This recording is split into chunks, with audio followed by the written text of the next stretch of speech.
This is Mrs. O'Neill for AP Chemistry, Chapter 14, Section 6, Part 2, the reaction mechanism problems. So our first example is this. There's an overall reaction and there's a reaction mechanism that they give you. I will remind you that they have to give you the reaction mechanism.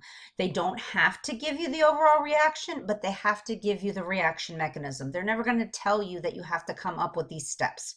So first of all, does this make sense? Well, let's look here. C2H4Br2. Do we see that in the reaction mechanism? I sure do in step 1.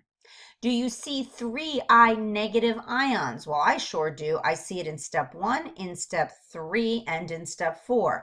They're all to the left. They're all reactants, so we can just add them up, and there's 3 of them. If there was one on the left and one on the right, if there was one as a reactant and one as a product, we would cancel them out.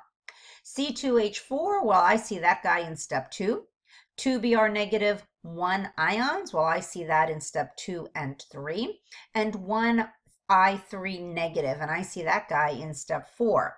So hopefully that makes sense, but what are these other things here, right? So what are these other reactants and products? Well, are they intermediates? I want to remind you that in intermediates, they are produced first and then they're reactant in another reaction. Well, this guy looks like he's produced first and then a reaction later.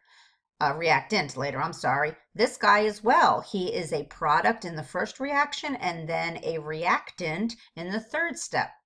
This guy is a product in the third step and then a reactant in the fourth. So he is also an intermediate. Well, that really takes care of everybody, but just a quick question. How about those catalysts? Are there any? Absolutely none, because there was nothing that was a reactant first and then a product. So can we answer these questions? Which step would determine the rate of the reaction? Well, that's slow step, step 1. Why? Because a reaction can only go as fast as the slowest step.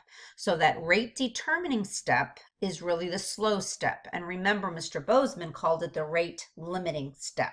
Okay, what is that rate law expression?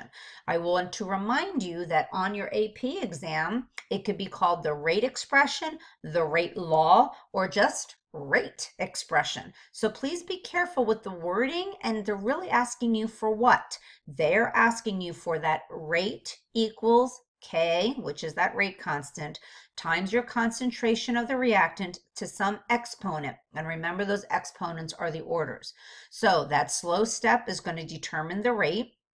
And I want to remind you that the coefficients of those reactants in that rate determining step of the mechanism must correspond to the exponents or the orders of the reactants in that experimental rate law. Okay, so our rate law expression is going to be, sorry, those are the coefficients there. Rate equals K, which is our rate constant for this particular equation, that slow step, reactant to the 1 exponent. And again, so you don't have to write the 1, but that's that order of that reactant. And of course, the concentration of the I negative to, again, that first order or that first exponent. And remember, those exponents or those orders came from the coefficients of the slow elementary step in the overall reaction mechanism. So pause the video, fill in the blanks. Again, read as you write. Intermediate versus catalyst. The main thing you want to remember is intermediates are produced first and then a reactant later. A catalyst is a reactant first, then a product later. Another thing you want to remember is a catalyst might be part of that rate law expression because a catalyst can speed up that reaction. If the catalyst is in the slowest elementary step, then that means it's part of the rate law expression. Okay, however, both intermediates or catalyst, they will never be part of the overall reaction. So let's look at the reaction mechanism graph, or I like to say, right, that reaction pathway. Notice this reaction pathway, instead of just one hill, now there's 3 hills because this reaction happens in 3 steps. So there's going to be an activation energy for this particular hill, an activation energy for this particular hill. This one must be pretty slow because it has a high activation energy. It's going to take a long time to get up that hill, so it's going to be the slow step. And of course, this one's going to be fast because that's again a low activation energy, but we have all 3. So which one's going to determine the rate of the reaction? That slow one, right? That second step, it's slow, it has a high activation energy, and this is what's going to give us that rate law expression for the overall reaction that occurs with these 3 steps, these 3 elementary steps making up that reaction mechanism. Okay, remember that intermediates have to be made first and then used up later.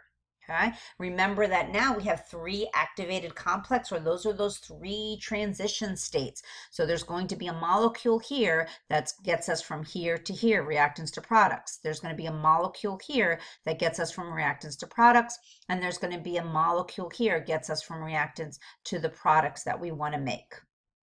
So let's look at these practice problems. So can you pause the video, figure out A, B, and C, and then play the video clicking through the answers? Hopefully you got that. The easier thing might have been to actually line up your arrows, or maybe draw a line here. That might have been something I would have done. When they give me stuff like this and my arrows are not lined up, I either draw a line that kind of cuts through so I know everything that's my reactants and everything that's my products. It's just easier for me to visualize. Or, not that I want you to do this because I don't want you to waste too much time. I don't want you to rewrite it, but if that helps you, then do it. Are there any intermediates? Absolutely. Oh, I'm sorry, I'm giving you how I got these guys. So those would then be canceled out and get you the overall reaction. So are there any intermediates? Product first, then reactant would be that O, like we saw before, that they got crossed off. Step 1 is going to be unimolecular because there's only one guy, one reactant, and bi for the second step because there's 2 things that have to react with each other, again, with enough energy and at that right orientation in order to give us our products. Okay, how about problem 2? The alignment is a little bit easier, so can you come up with an overall reaction? Hopefully you got that. Again, here's our 2 H2O2s, here's our 2 waters, and here's our 1 O2. The other guys gets canceled out, and they're not part of the equation because there's one on the left and one on the right, so we can cancel them out, just like those delta H problems back in chapter 5. Intermediates, bada bing, right? Because it's a product first, then reactant. Again, always a product in one and a reactant later. Catalyst, absolutely. Reactant first, then the product. So what is the rate law predicted by this mechanism? Well, I want to remind you, it goes by the slow step. So it would be that. Now, my next question is, rate law is based off of the slow step. Remember your coefficients of your balanced slow elementary step is going to be your orders or your exponents of your rate law expression. And notice it's the same over and over again. Rate equals K, concentration to an exponent, concentration to an exponent. It has to be written in this way. So why then is the catalyst part of that rate law expression? Because a catalyst affects or changes the rate, right? It speeds it up. Well, if it speeds it up and it affects the rate of that reaction, that means it's going to be included in the rate law expression, and because it's part of that slow step. Okay, can you answer these questions? Hopefully you got that, and that. Hopefully that all makes sense. Okay, at this point, I didn't think I need to pinpoint every answer out to you. Can you answer 4A? Hopefully you got that. How about that? And hopefully that makes sense. And if it doesn't, again, that's what I'm there for in class, to answer these questions. How about 4B and C? Bada bing, bada boom, woohoo. And are there any intermediates? Yes, two of them, because those are two things that cancel out. So again, I don't like how this is written, okay, but this is how you're going to see them on the AP exam.